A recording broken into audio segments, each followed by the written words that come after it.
Ano yung pinag-ibig ko? Ha? Ano yun? Napakaraming yan.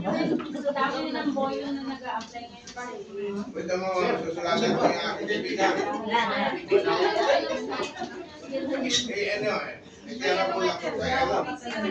Dito sa ano lang yan. Mga training lang na. Pero na lang. SDS na po. May dami tayo sa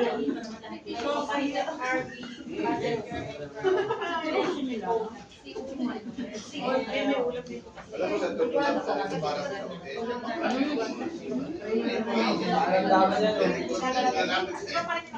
government kasi, pag nangyari sa government, dami lalapit sa iyo. Ngayon, siyempre, private ka lang.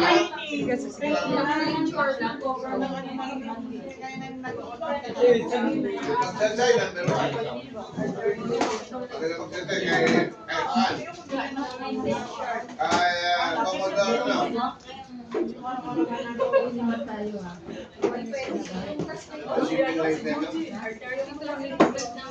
Parang yan sa ano, basta you're qualified.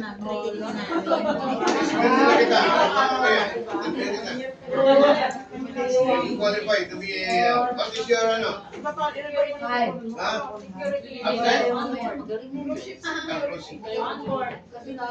Basically, sila basic natin.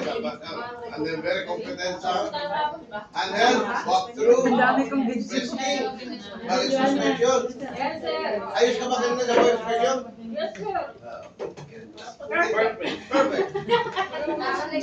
Kayo ha? You have a lot of opportunities. Ano lang to, I will share with you my experience, no? When I was with NAIA, no? Ang ano lang, that was 2013, ang sweldo ko lang as overall security supervisor was only 17,000. Ang mga screener was only 6,000. Oh, yung mga old-timer 4,000. Ano mabubuhay ito? Yung mga matatanda na ano, may mga screener matatanda kasi inyo pa yung tawag sila nila. Wala, minsan wala pang posisyon kasi hindi naman pala tapos sa ano eh. Tapos ang kurso, no? Sa mga undergrad, so basically mga 4,000. Pero nagugulat ako, 4,000, ay mga sasakyan. Oh, bahala na kayo mag-isip, no? Wala pen. Mga anong year yun, sir? No, that was ano eh. Nandun ako 2011 to 2014. 2013 yun na nga, nag-open ng Qatar. Alam mo magsweldo yung mga screener na yun? 87 o 97,000. Hindi ba 7 nandun? Oh, start din yun. Nabasa nila yung siguro eh.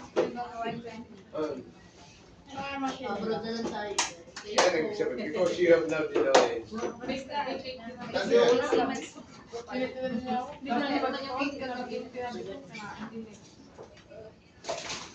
Nag-open ng Qatar Airport naman yun. Siyempre, di mo ba? Qatar? Hindi, airport nga. Nag-open ng airport.